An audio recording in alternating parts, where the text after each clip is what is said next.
Assalamualaikum warahmatullahi wabarakatuh. Perkenalkan, nama saya Bara Endraplana. Saya dari kelas 10 Merdeka 1. Kali ini saya akan mempresentasikan atau menjelaskan mengenai menggali ide pendiri bangsa tentang dasar negara. Istilah Pancasila. Pancasila berasal dari bahasa Sanskerta yang artinya 5 dasar. Pancasila terdiri dari 5 sila yang menjadi pedoman hidup bangsa Indonesia. Pancasila bukan hanya sekedar simbol, tetapi juga merupakan pandangan hidup dan dasar negara yang menyatukan keberagaman bangsa Indonesia. Sejarah perumusan Pancasila. Setelah kalah dalam Perang Dunia Kedua, Jepang menyerah kepada sekutu dan memberikan janji kemerdekaan kepada Indonesia. Untuk mempersiapkan kemerdekaan, Jepang membentuk Badan Penyidik Usaha-Usaha Persiapan Kemerdekaan Indonesia atau BPUPKI. BPUPKI mengadakan 2 kali sidang. Sidang pertama berfokus pada perumusan dasar negara, di mana para tokoh seperti Soekarno, Muhammad Yamin, dan Suetomo menyampaikan gagasannya.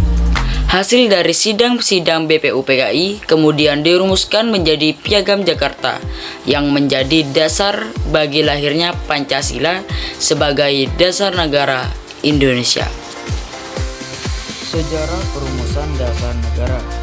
Para pemimpin bangsa Indonesia ingin merumuskan dasar negara yang kuat untuk negara yang merdeka. Jepang membentuk Badan Penyelidik Usaha-Usaha Persiapan Kemerdekaan Indonesia atau disebut dengan BPUPKI pada tahun 1945 untuk membahas persiapan kemerdekaan, termasuk dasar negara. BPUPKI mengadakan sidang untuk membahas dasar negara. Tokoh-tokoh seperti Soekarno, Muhammad Yamin, dan Supomo menyampaikan pidato mengenai konsep dasar negara. Setelah melalui beberapa kali sidang dan perdebatan, akhirnya dirumuskanlah Pancasila sebagai dasar negara. Cara pandang dasar negara dari tokoh pendiri bangsa. Rumusan dasar negara yang diajukan oleh Muhammad Yamin dalam sidang BPUPKI. Yamin mengusulkan 5 asas dasar negara, yaitu peri kebangsaan, yang memiliki arti negara Indonesia harus berdasarkan pada kebangsaan dan ketuhanan. Yang kedua, peri kemanusiaan, yang memiliki arti kemanusiaan memiliki nilai universal dan negara harus melindungi hak-hak manusia. Yang ketiga, peri ketuhanan, yang memiliki arti rakyat Indonesia bebas memilih agama dan nilai-nilai agama dapat menjadi pedoman hidup. Yang keempat, peri kerakyatan, memiliki arti pengambilan keputusan harus melalui musyawarah untuk mencapai mufakat. Yang kelima dan yang terakhir, kesejahteraan rakyat, yang memiliki arti negara harus berupaya meningkatkan kesejahteraan seluruh rakyat.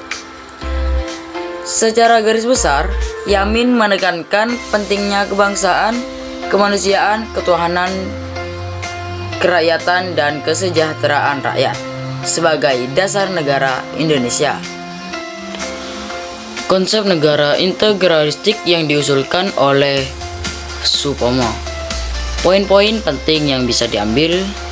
Poin pertama yaitu konsep negara integralistik. Supomo mengusulkan agar Indonesia memiliki negara yang bersifat integralistik, yaitu negara yang bersatu dengan seluruh rakyatnya dan mengatasi seluruh golongan dalam berbagai bidang. Poin kedua, dasar negara. Supomo mengajukan 5 dasar negara, yaitu persatuan, kekeluargaan, keseimbangan lahir dan batin, musyawarah, dan keadilan rakyat. Poin ketiga, perbedaan dengan teori individualistik. Konsep integralistik ini berbeda dengan teori individualistik yang lebih mementingkan hak individu. Soekarno, tokoh penting dalam sejarah Indonesia, yang sedang menyampaikan pidato mengenai Pancasila. Soekarno mengajukan Pancasila sebagai dasar negara Indonesia yang terdiri dari 5 sila, yaitu kebangsaan, internasionalisme, mufakat, kesejahteraan, dan ketuhanan.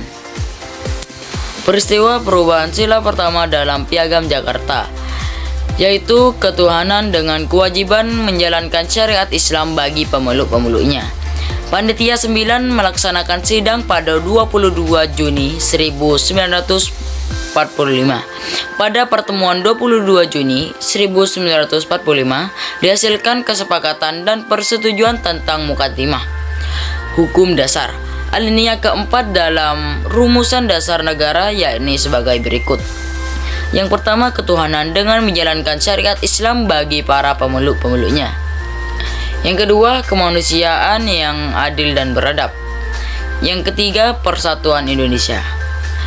Yang keempat, kerakyatan yang dipimpin oleh hikmat kebijaksanaan dalam permusyawaratan perwakilan.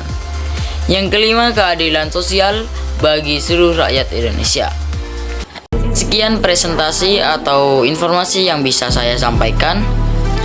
Saya minta maaf apabila ada salah kata atau tingkah laku saya yang kurang berkenan di hati kalian.